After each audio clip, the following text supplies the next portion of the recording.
Good morning and good afternoon, everyone, and welcome to our webinar, Beyond the Deadline, Operationalizing PCI DSS Requirements 643 and 1161.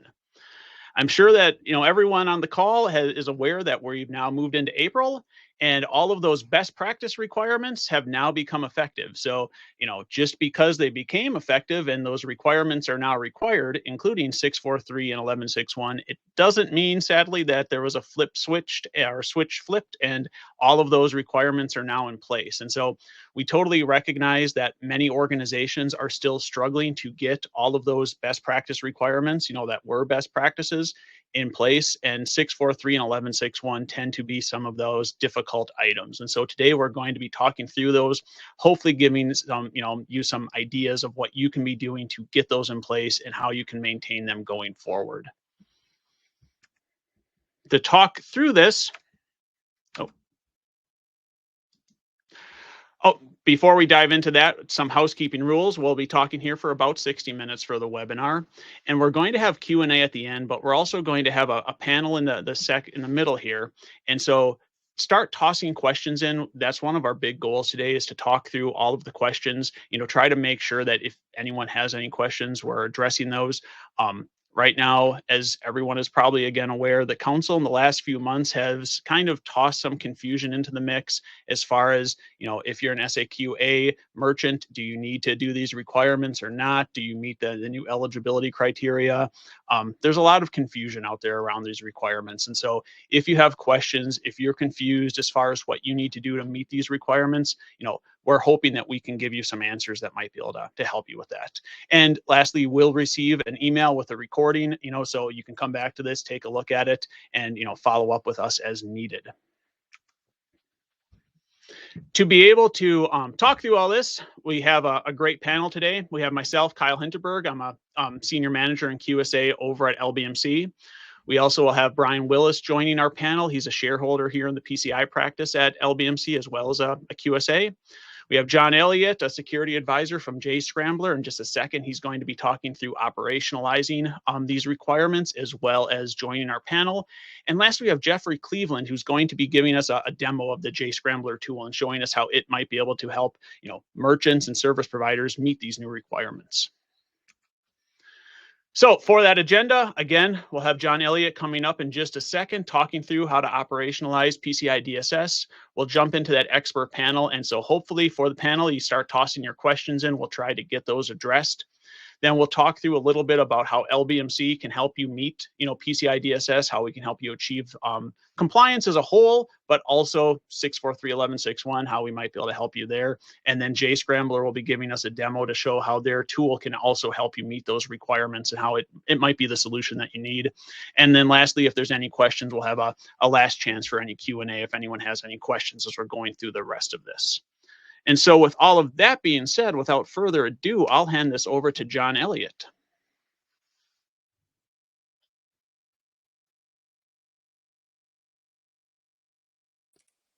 That was on microphone on mute there. So thank you, Kyle. Let me, and thank you for the introduction. Let me just see if I can do this magic of screen sharing, and hopefully.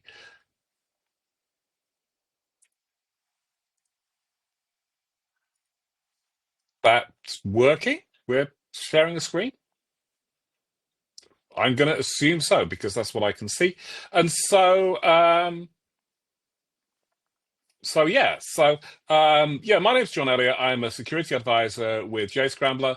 And before that, I was Mastercard's representative on the PCI Security Standards Council Technical Working Groups, which developed version 4 of PCI DSS. And before that, I worked for a few merchants, and before that, I was Beta's rep to the PCI Council, and then a long time ago, I was a QSA. So I've been in PCI for quite a long time. And as Kyle says, gosh, what a lot of confusion has been tossed recently. So I thought I'd start very quickly with where we are, just so we're in the same place before I go into talking about operationalizing.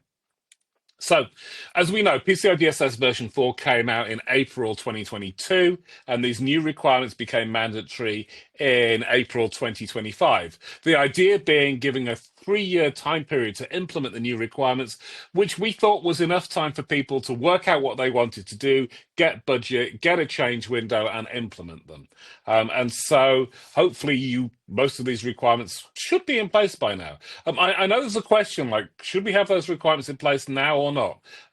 Your contract says, if you're a merchant, your contract with your acquirer says you have to comply with the current version of PCI DSS, which means contractually you should be complying with those new requirements now. Although practically, I know most people do this, and they make sure that the requirements are going to be in place by the time they're next going to get assessed. But you should be aware that if you have a data breach now, you would be assessed by a forensic investigator as if those requirements should be in place. Two of the requirements are 643.11.6.1 to reduce the risk of a skimming attack. And I'm not going to read these out because I'm sure you're probably familiar with them. But 6.4.3 is really got 4 bits in it. It wants to make sure there's an inventory and there's a justification of why the script is necessary, that the script has been authorized by somebody, and there's a way of ensuring the integrity. And then if we take 11.6.1, there's a change in tamper detect mechanism in place, which is to make sure that the script and the HTTP headers haven't been changed, and that works about that's going to be at least every 7 days. And it applies to the payment page. And the payment page is beautifully defined in the glossary, which is an Appendix G at the back of the DSS, which is the payment page. There's a web-based user interface containing one or more form elements intended to capture account data in a single document or instance, or in an iframe, or multiple fields in iframes, which I know is what a lot of organizations do. The requirements apply to the payment page when the standard came out. However, when version 4.0.1 was released back in 2024, so mid-2024, what had been put into SAQA was now put into the main standard, which is that the requirements also apply to what we call the parent page, a page that hosts a payment page. So now we have this picture that if you have this environment where you've got the payment fields in an iframe or a series of iframes hosted in the merchant's parent page, both the PSP is responsible for complying with 11.6.1 and 6.4.3, and the merchant for the parent page, the PSP for the payment page. That caused a lot of consternation in the industry. And so, as Kyle said, the first thing the PCI DSS tossed to us was a revision of SAQA. And it said, actually, 643.11.6.1 are no longer in SAQA, but to be SAQA eligible, the merchant has to confirm that their site is not susceptible to attacks from scripts that could affect the merchant's e-commerce systems. And so now we have this, is that the PSP is still responsible for 643.11.6.1, and the merchant who owns the parent page has to confirm their site is not susceptible to script attacks. I struggle with this eligibility criteria, because I don't know what a site is, I don't know what not susceptible is, I don't know what attacks from scripts are, I don't know what a could affect is, and I don't know what an e-commerce system. I mean, I do know all of those things, but they're all things that can be open to a lot of interpretation. So I tend to say that the eligibility criteria was the merchants confirm that the parts of their website that redirect or include the iframe uses protective or detective controls to mitigate attacks caused by malicious first and third-party scripts that could breach the confidentiality of account data intended to be collected by the redirection to or iframe from the service provider. And I think that's a more technical definition, but as you say, it's not that easy to read. So what I did was I did a flowchart because I like flowcharts. So first of all, do you have a payment page? And if you do, then you have to meet 643.11.6.1 if you've got your own payment page. That's either because you're using direct post, you're generating the payment page and sending it off to the TPSP, or you're collecting the account data yourself. If you don't have a payment page, then you probably have something that looks like this, with a PSP's payment page in an iframe. And so the question is now, are you doing a self-assessment questionnaire or a report on compliance? And if you're doing the report on compliance, then you have to meet 643 and 11.6.1 for the parent page, because 643 and 11.6.1 are still in the main standard, and there's an applicability note that says it applies to the parent page. But if you're doing an SAQ, you just have to confirm your website is not, you have to confirm your site is not susceptible to those script attacks. But here's a wrinkle. There's a wrinkle that you can use an SAQ as the basis for the applicable controls in your report and compliance. That's FAQ 1331, as long as your assessor verifies that your merchant environment meets that criteria. So let me just change the flowchart slightly and say, well, if you're doing a ROC, are you going to base it on FAQ 1331? Because if so, you're back into confirming it's not susceptible and having your assessor validate that. But if not, you'll still have to meet 643.11.6.1 for the parent page. So that's what we got to, and that was the end of January when that was tossed out by the SSC.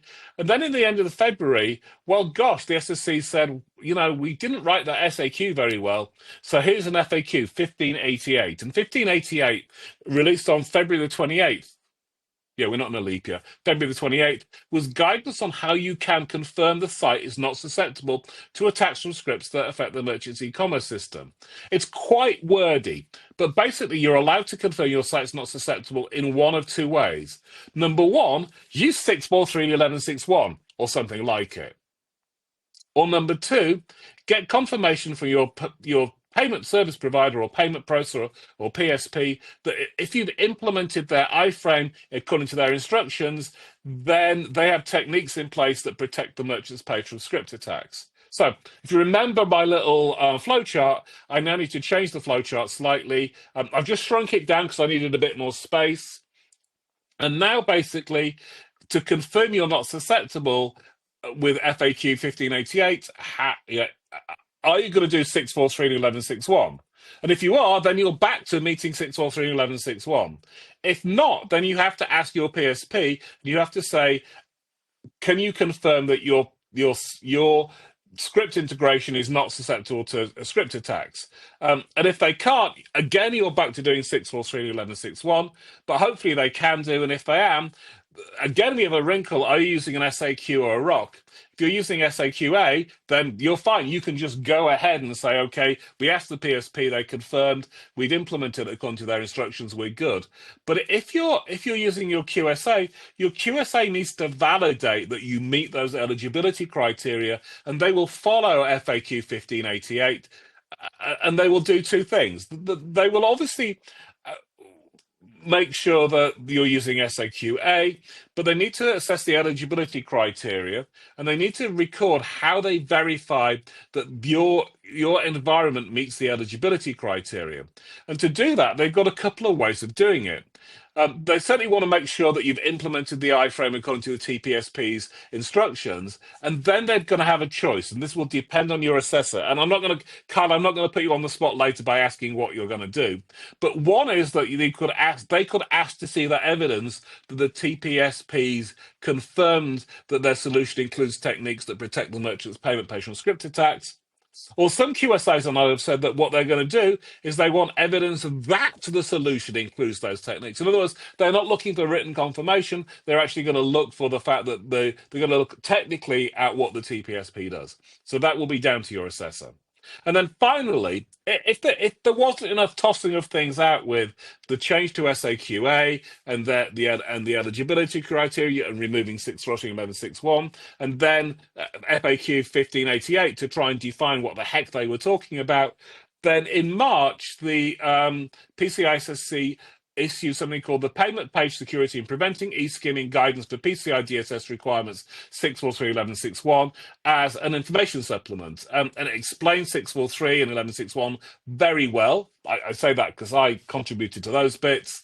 It then talks about how acceptance works and then best practices and what controls and techniques help, which my colleague Pedro Fortuna contributed a lot to, and how to assess it. Really good document if 643 and 11.6.1 is still confusing you.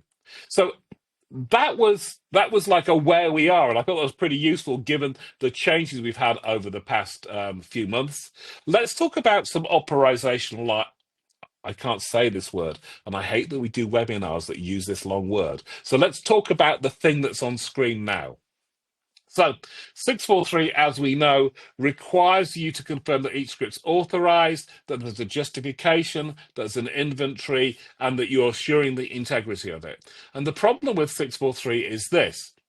is that because you have to do this for every single change, that can be an awful lot of work. And you end up being this like zombie compliance person just because you're authorizing and updating the inventory and justifying every single change. You end up in a problem where you're doing massive tick box compliance with very little security benefit, because what I think of as the signal to noise ratio is really high.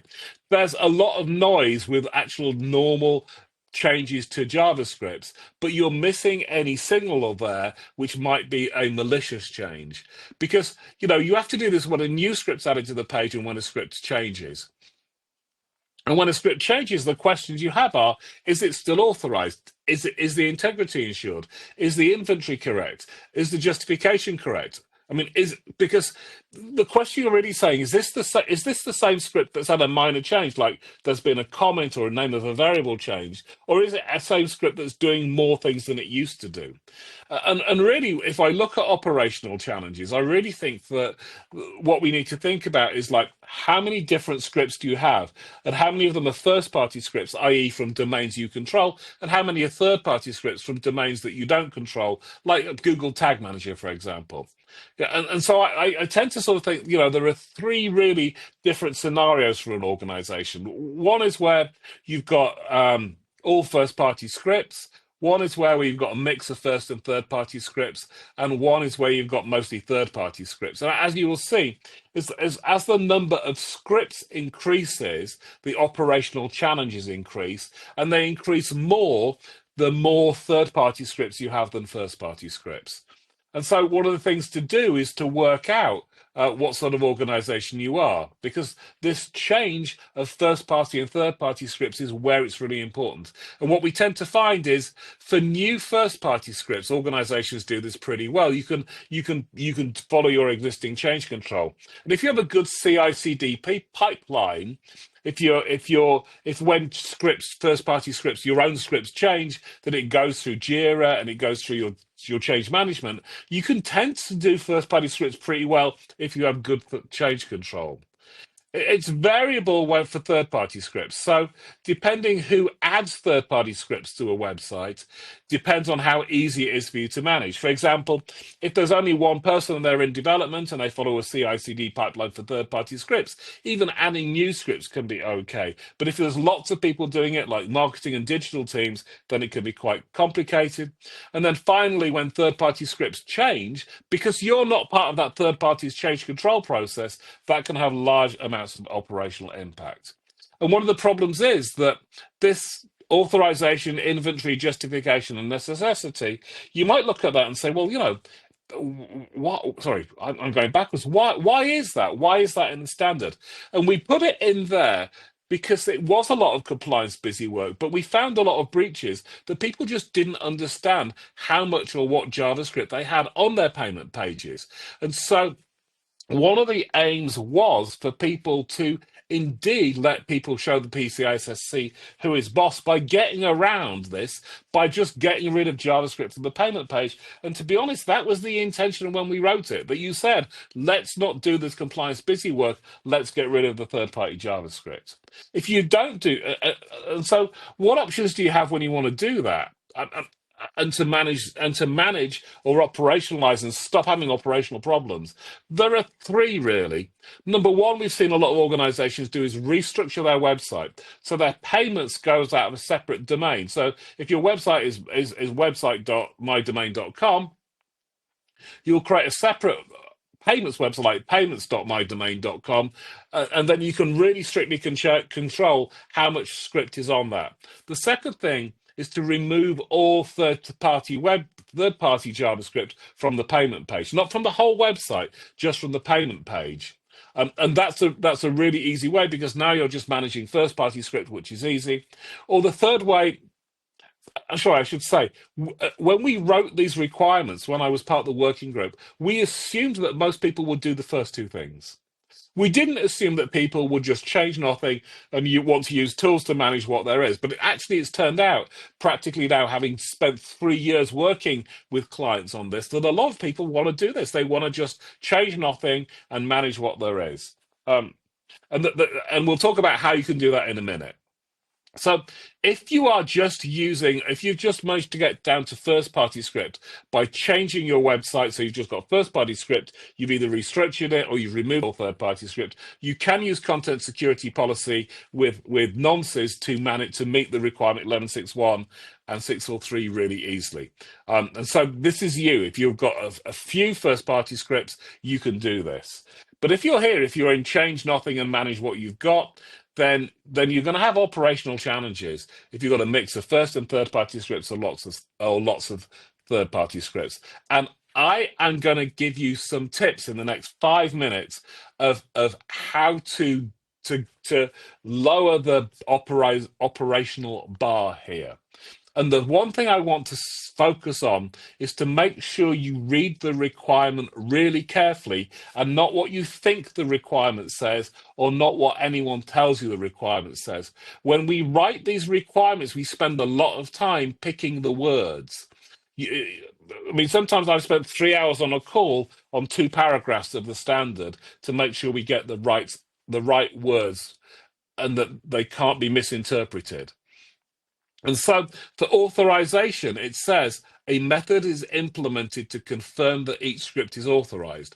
I like to make sure I go through the definition. So I say there's a procedure for accomplishing something to put into effect to establish the truth or correctness of the script that authorized. So what it does not say is it doesn't say a script must be authorized before it's added to the page. And all these doesn't say things are things I've heard assessors say, or I've heard clients tell me that that's what the standard says. The standard says what the standard says. It says a method's implemented to confirm that each script's authorized. It does not say scripts have to be authorized before they're added to the page. It doesn't say a person has to authorize the scripts. It says a method is implemented, right? So it doesn't say a person has to authorize scripts. Scripts could be authorized by policy. They could be authorized programmatically. They could be authorized by AI. There just has to be something in the organization that authorizes scripts. So there's a method to confirm that each script is authorized. It doesn't say that a person has to authorize them. When we get to the inventory, an inventory of scripts is maintained with a business or technical justification. Simple words, a list of scripts is kept with a written business or technical right or reason as to why they're needed. So again, this is what the standard says. It doesn't say a real-time inventory must be automatically created. You might choose to do the inventory every 7 days. You might do it more frequently or less frequently. It doesn't say scripts can't be added to the page until the justification is written. I mean, some assessors have said that, but it doesn't. And when it says necessary, it does not say that necessary means the script is strictly necessary for the payment to happen. It's just necessary for a business reason. And basically, we put those things in there. Those things were written in the standard to say, for the organization to say, yes, we knowingly want that JavaScript on the page. And then the next thing is the methods implemented to assure the integrity of each script, right? And integrity is an interesting word. And I take the NIST definition, something that's not been modified or deleted in an unauthorized or malicious manner, which gives us, we need a procedure for accomplishing the script is in place to positively dispel any doubts that the script's not been modified maliciously. So I want you to pay particular attention to the fact that the standard says a method is implemented to assure the integrity of each script. It doesn't say that integrity has to be ensured. It's an assurance, not an ensurance. And an ensurance to me means you do it beforehand, whereas assurance means you check it was okay afterwards. And it doesn't say integrity has got to be ensured or assured before a script's been added to a page. You could do it afterwards. And it doesn't say integrity has got to be validated by a technical system. I mean, I think it should be, but the standard doesn't say that. It just says there's got to be a method in place to ensure the integrity of each script. And again, it doesn't say it has to be validated by a person. It could be validated by a person or by policy or programmatically or by A. And so one of the things I say to people is like, what's the best way of implementing a method you can to assure the integrity of a script? For instance, if you were to get a script from a card brand, then you're going to have a very high degree of inherent integrity. Sorry, you're going to have very high inherent assurance of the integrity of a script from a card brand and from a card issuer, for instance, a 3DS, and from a regulated financial institution like a TPSP. And from a PCI DSS compliant service provider with a ROC, you're going to have a high inherent degree of assurance of integrity. And you might say in your organization that for any of those, your method of assurance is policy-based, like you're happy with the assurance of any of those scripts.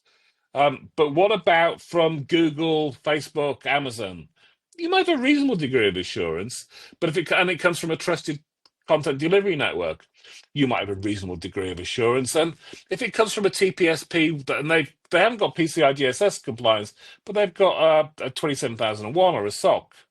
But if it obviously comes from your friend Dave or some random place on the internet, then you probably don't have any assurance. And so what I'm suggesting is that you very clearly think about the optimum method you use to implement the assurance of any JavaScript. It doesn't have to be technical at all times. Like, don't, and I've worked with a lot of PSPs, and they get customers saying, how do we assure the integrity of your script when it changes every day? And the PSP goes, we're your PSP, believe us, we provide that assurance to you. It's absolutely fine. So the real reason for having this integrity there was, does the entity understand how they're managing the risk of third-party scripts? And so your operational challenges is actually to make sure that you don't over-interpret the standard. Again, if you've got a few first-party scripts, you can probably cope with CSP and SRA. If you've got this, where you've got mostly third-party scripts or a mix, you are probably going to need to have a tool, because your operational challenge of change fatigue is that a tool is going to help you to do that. And in a minute, Jeffrey's going to talk to you about tools, the Jscrambler tool, because when a new script's added to the page and when a script changes, we need to classify it with a tool. We need to work out whether it's got explicit integrity. In other words, is that something that we've seen before? Is that a script that's well known? Is it version 4.6 of Node.js or something? And tools can do things like automatically maintain the inventory and have a justification. And when they change, tools can say, is the behavior the same? Is it the same script or is it a different script? Because if the script's behavior didn't change, you can automatically assure the integrity, reauthorize it, and update the inventory, because it's the same script, basically. But if the script's behavior did change, then again, tools can assure integrity. They can say, oh, actually, this one needs to be routed for manual authorization based on policy. The change was a big behavioral change away from what was previously done, and can update the integrity. So to summarize, right, there are various different ways of meeting these requirements, but it depends on what your estate looks like. If it's first party, mostly third party, or somewhere in the middle. And if this is you, where it's mostly first party except your PSP, you can use you can use content security policy as long as you've got a robust CI/CD pipeline. If this is you, then you can probably make sure that you the thing that's really important is to read the words of the requirements carefully and don't over-interpret it. You might be able to cope without a tool based on you having a small or reducing the number of first and third party scripts you have. But if this is you, you will need a tool. Obviously, Jscrambler, we're going to suggest Jscrambler's Webpage Integrity is a great tool. There are other tools out there. One of the advantages is that we can get you into a compliant state within 24 hours because we have a fully managed service. And the good thing about the tool that Jeffrey's going to show you is, as well as meeting 643 and 1161, it can actually block any JavaScript access to payment fields. So that gives you a fail-safe from a security perspective, that if a rogue script tries to pick cardholder data, the web page integrity system will stop that happening. And that's it. That's all I'd like to say. So thank you. I'm going to hand back now to Kyle.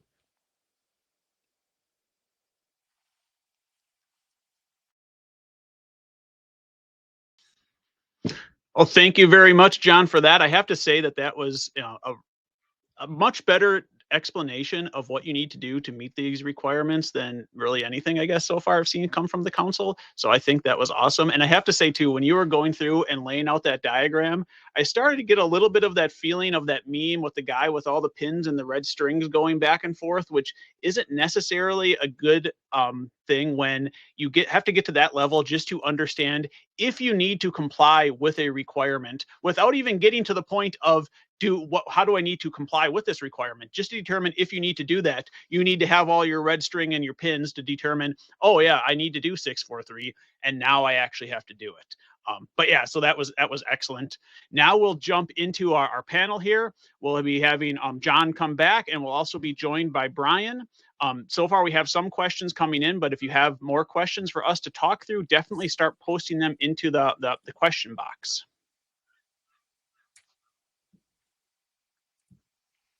Yeah, thanks, Carl. I found that actually doing the flowchart was the only way I could understand it myself, because it kept changing. It's like, and when it, you know, when 1588 came out and said, well, one of the ways you could make sure that your website wasn't susceptible to attacks was do 643 and 1161. I felt like I was in a programming class where I just learnt recursion for the first time. It's yeah. Like, huh? I totally get it. And yeah, it's so confusing. And I'm thinking to myself too, I need to steal your diagram, because that so far is the best I've seen at doing that decision tree of, do you need to do this or not? Is it actually a concern for you or not? Because, you know, even with the last guidance document the council released, while it's good, it doesn't get to that level of granularity of helping you determine if you actually need to do this requirement or not. Yeah. And I see. Go ahead, John. I was going to say that also the point to bear in mind is not whether you need to do the requirement or not, but whether there's a security risk or not. Mm-hmm. That's on that whole thing. That's one thing I've been telling my clients a lot, is that while the council has introduced a lot of confusion here, and these have become a little bit of a pain in the butt to implement, they actually are hitting a valid security item. Web skimming is a real thing. There are organizations getting hit by this all the time. So regardless of PCI, it is something worthwhile to do. So that there is that case, but obviously there's the pain of determining how to do it to make sure you're compliant. Yeah, I agree with you, Kyle, there. And you've probably had the same experience as you've been sitting with some of your clients and their application development teams over the past couple of years, talking about these requirements. Many of them are struggling to think of how we're going to solve this problem, but at the same time, they're admitting that, yep, this really is a problem we should have been addressing already. So I think there's the acknowledgement out there in industry that, yes, the e-skimming is an issue.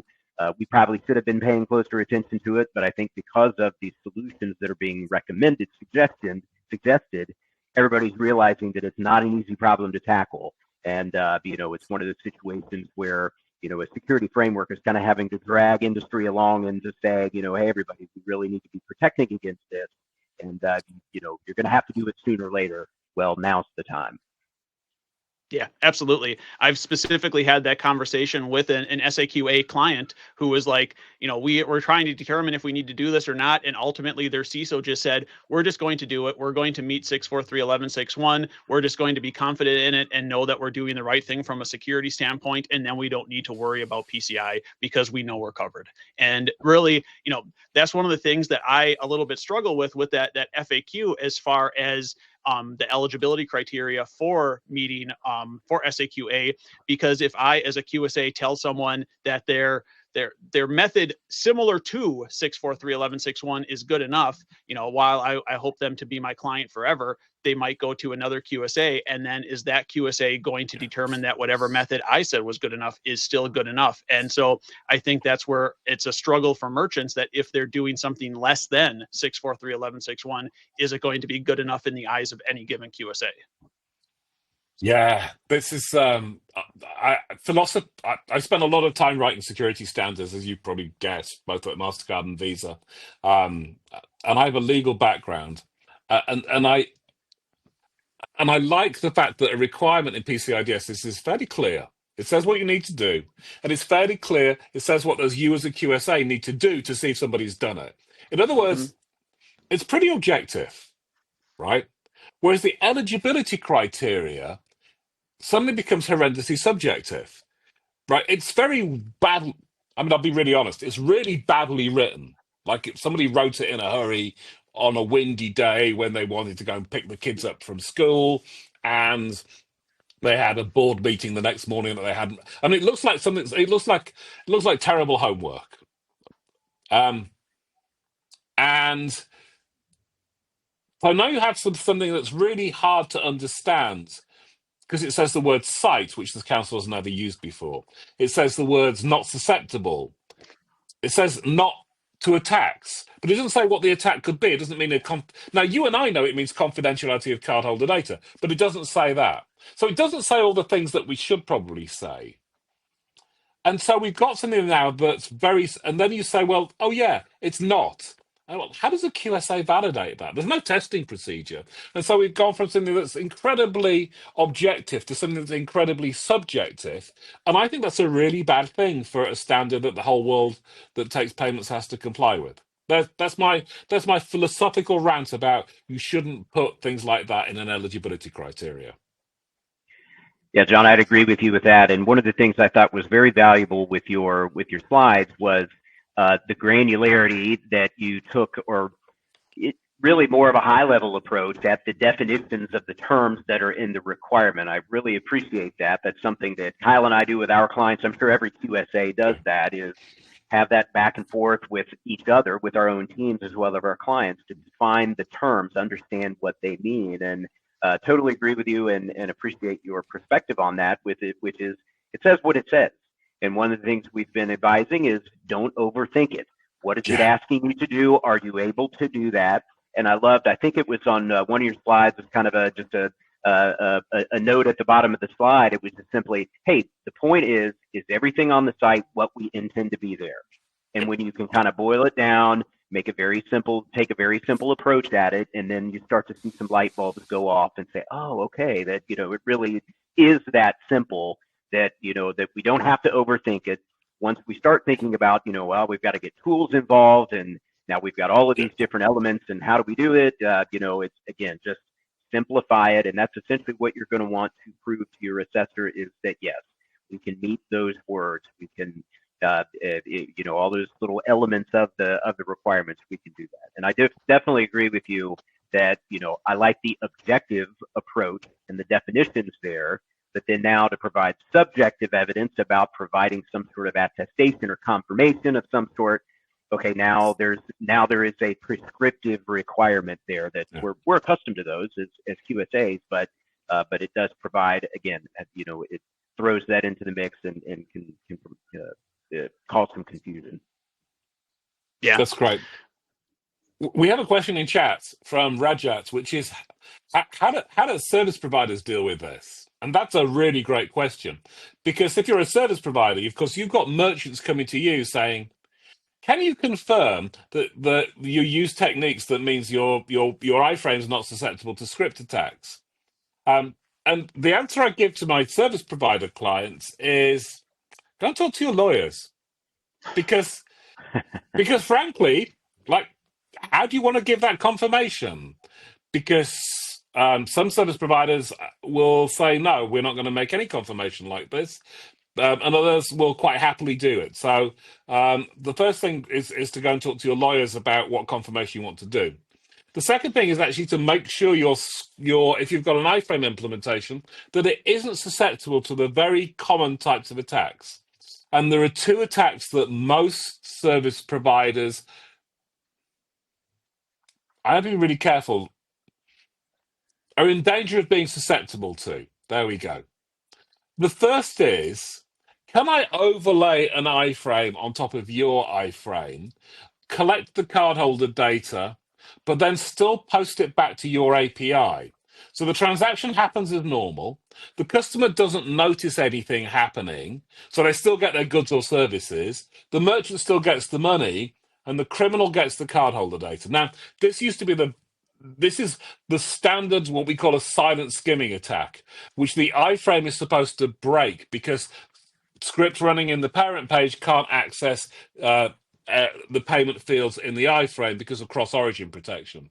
But you can, if the PSP is not doing this very well, you can float an iframe above the real iframe, but post back to the real API because the PSP isn't checking to see if the cardholder data came from their iframe and not somewhere else. So that's the first thing I'd say you should do. The second thing I'd say you should do is make sure that if the merchant's the other attack that can happen is if I attack the merchant's website and then I, as the merchant's website, request the iframe from you and then send it back into where the original iframe is, it becomes the same origin iframe, and therefore my script can harvest the cardholder data.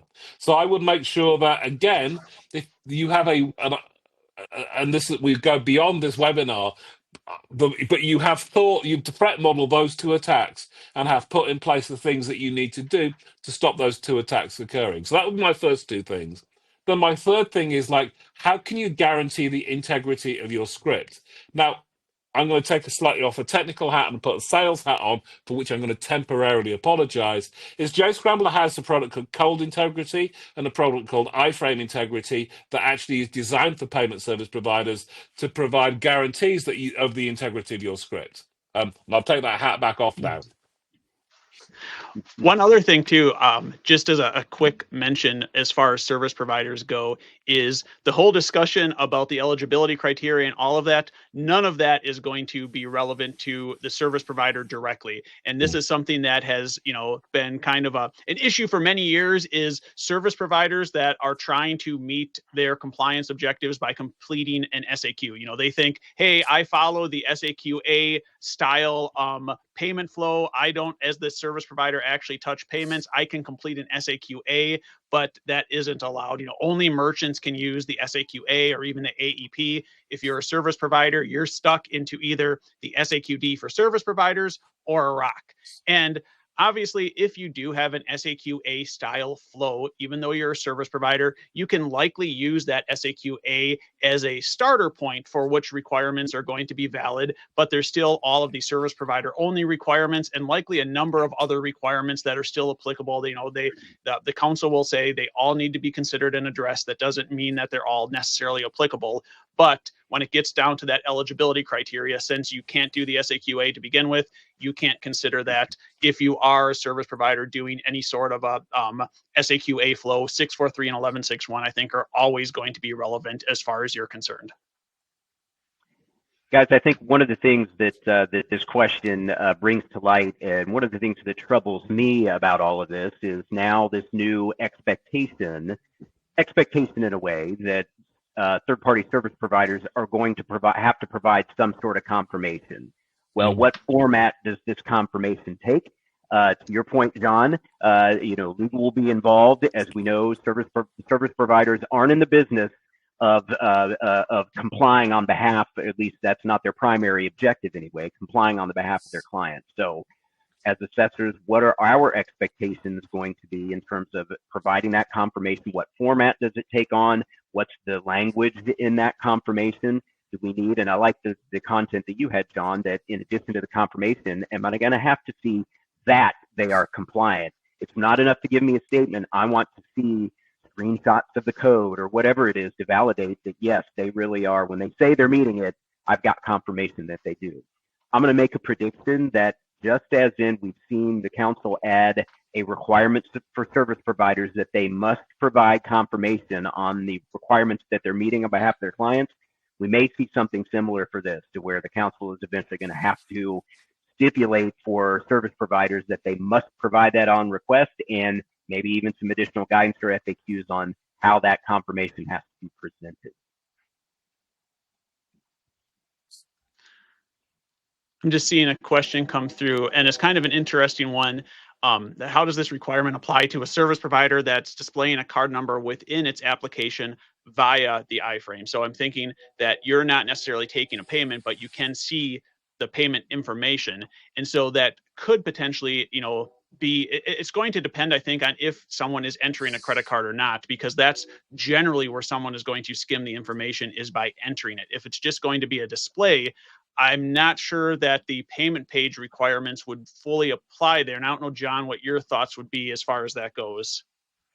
I would say very clearly look at the definition of a payment page in the glossary and work out if what's in your iframe is a payment page or not a payment page. I don't want to give you advice because that's what Kyle and Brian do, but I would look at the words very clearly. Remember, sometimes we spend hours on the words when we write the standard. So look at the definition of a payment page and work out if what you're showing in the iframe is a payment page or not. And if it's not, then 643 and 1161 don't apply because they only apply to payment pages.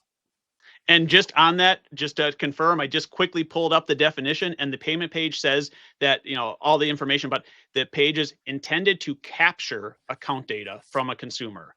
And so with that in mind, it sounds like that would not be a payment page. If you're just displaying account data, that's not capturing account data. And another thing that I think is interesting that I know a lot of people run into is that it's only capturing account data from consumers. So even if you have an internal application that's being used, that generally is not going to fall into being a payment page because that's an internal application. It's not being used by consumers. These requirements are really just for externally facing websites where a card holder themselves, generally speaking, is going to be entering their credit card information into your page. And with that, I think that we are just about out of time for our panel session here, and we'll be moving on to talking through a little bit about LBMC and how we might be able to help you out, and then also to be jumping into the Jscrambler demo. If anyone has any questions, definitely feel free to still toss them in there. Well, we might have a chance to address them. Otherwise, we'll always follow up with you after the fact if we can to answer or address any questions that you might have. When it comes to LBMC, if you've never heard of us, right now we just hit our 40th anniversary this year, so we've been around for quite a while, and we have a wide range of cybersecurity offerings. Anything from IT assurance, including PCI. Obviously, that's the realm within where I work, as well as Brian. But we also do other things like ISO, HIPAA, high trust, etc.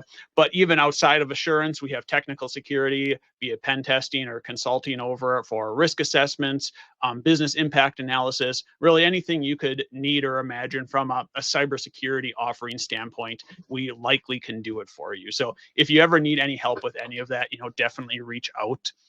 But specifically for PCI, we have an entire team that's just devoted to PCI. That's really all we do is work on PCI.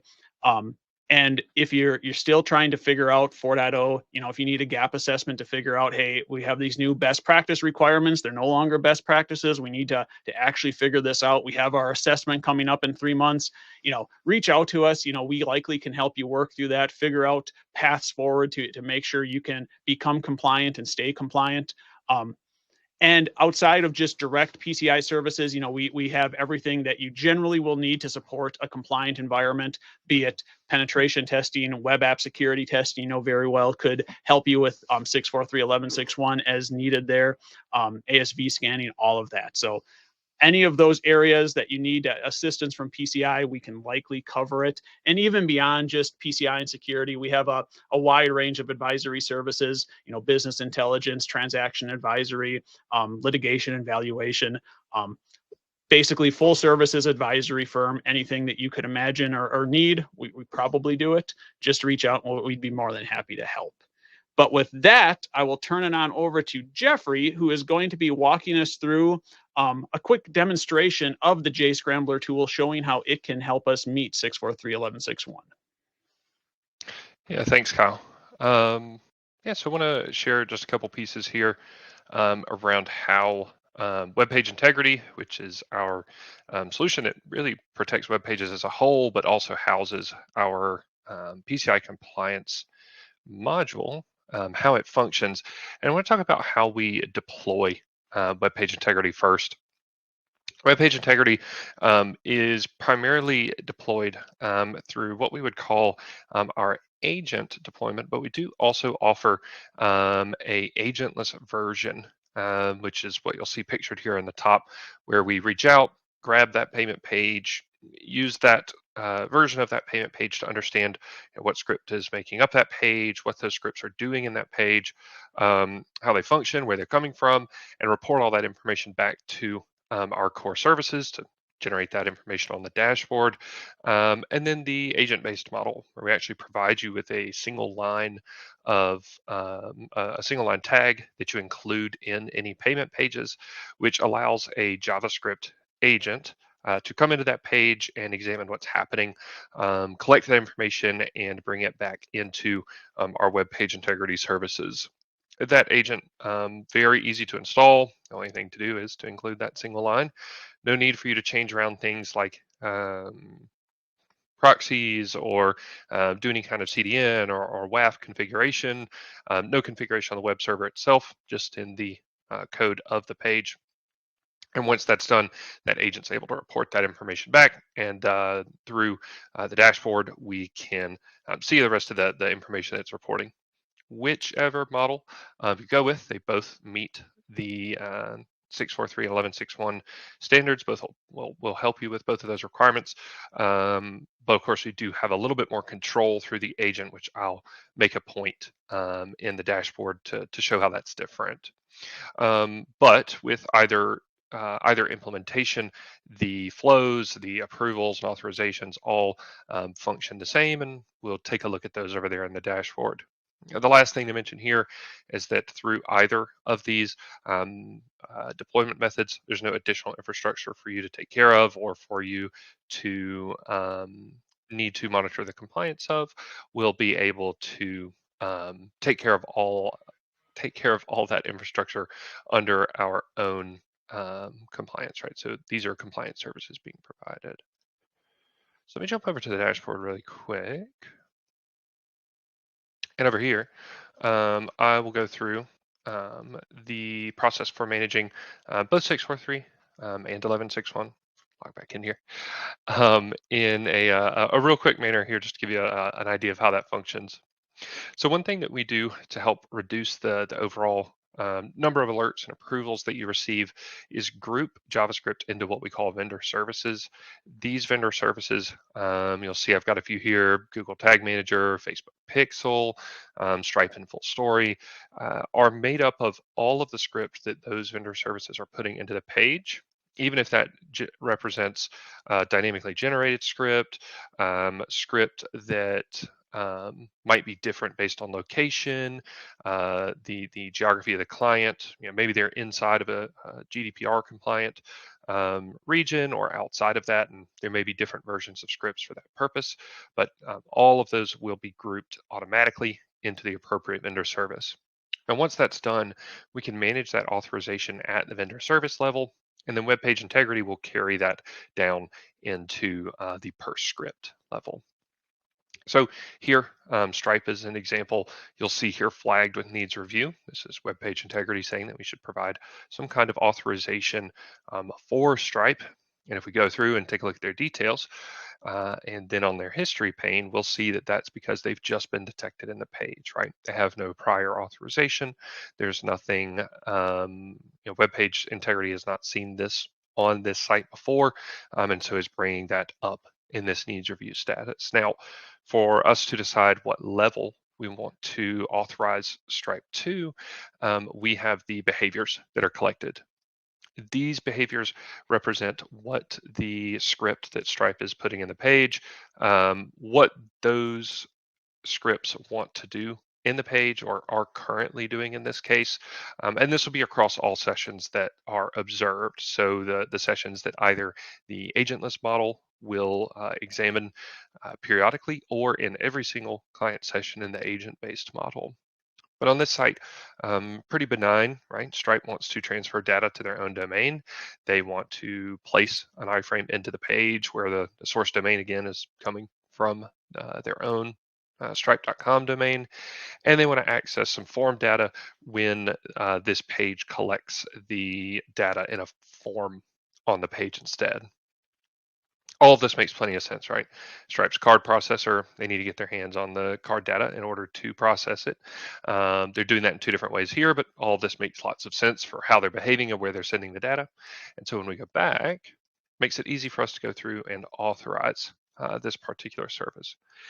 We'll have a recommendation for vendor services that we're familiar with. There's quite a few of those, as you can imagine, and that will go for the justification, which you can decide to adopt. You can append, prepend, add to this particular justification, but also for the permissions. And the permissions are going to wrap into how we monitor integrity. Here, we're suggesting that you allow only observed behavior in any category. What this will do when we hit save is tell web page integrity that, hey, as long as Stripe and any script that's a part of Stripe now, in the future, going back to that dynamically generated or different geo version of that script, as long as all of those only want to do these behaviors or a subset of these behaviors, web page integrity will keep those authorized. We'll understand that any new script, so long as it's sticking to these rules, should also be authorized, and will not generate an alert. So we won't have to come back in here and say, hey, yes, I realize there's a new piece of script, but it's fine, right? As long as web page integrity can see that it's obeying these particular behaviors, it won't step out of that authorized status. Now, when that does occur is what we get here with full story. And going through them quickly here, what we can see is that in their history, there was a John F. who came through and applied some authorizations. Full story sat and authorized for a time, but is now back in needs review because their behaviors have changed. And if we take a look at those details, we take a look at those behaviors, we can see that they have some new network transfers that they want to make. They want to add an iframe to the payment page where they were previously not doing anything with iframes. And they want to access additional form data beyond just the email address that they were handling previously, right? So all the new behavior denoted with these blue dots.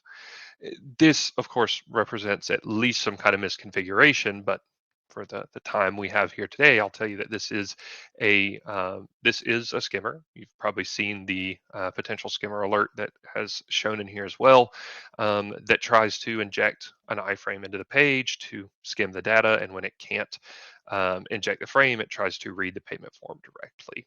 So this does represent a skimmer inside of the page, and gives us the ability to detect this, but also not generate a bunch of other alerts in the meantime. Now, this is where the agent will differ from the agentless version, where when we go through to authorize with the agent installed in the page, we have the option, and in this case, it's suggested to block certain behaviors or permissions in the page. And once we do this, and once we apply those changes, the agent's code is redeployed, put back out on our CDN, and without having to redeploy the application or make any changes to the payment page itself, the agent understands that, hey, I should prevent this skim, I should prevent these behaviors whenever they're observed by full story, but can still allow the legitimate transaction to go through, can still allow you to continue to do business while you figure out, hey, is this something that's misconfigured? Is this something that we need to contact the third party?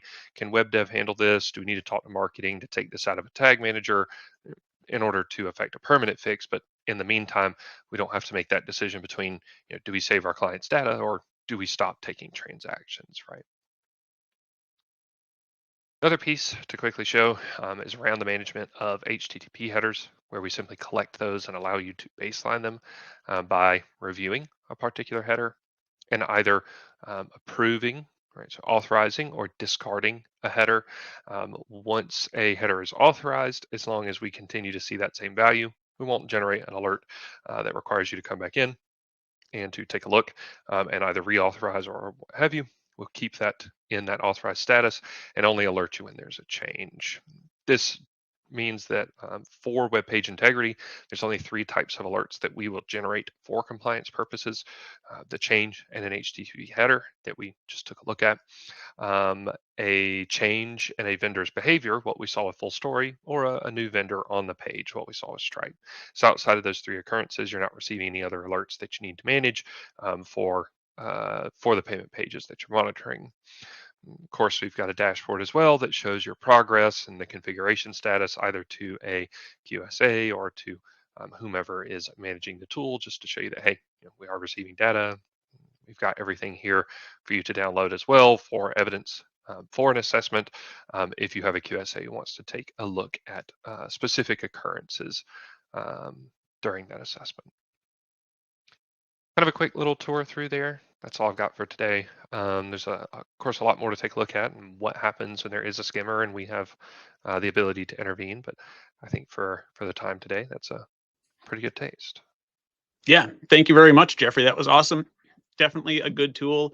I think it is one of the potentially better ways to meet 643.11.6.1 and compared to trying to just accomplish it on your own. With that, I think that we have addressed all of the questions that have been put forward so far. If anyone does have any additional questions, definitely reach out. Definitely add, let us know. We will still follow up with them with you. Make sure you have any questions you might have asked, answered. Like I said earlier, we will be following up with the recording. So if you have any questions, again, anything that LBMC or Jscrambler might be able to help you with, we would be more than happy to do so.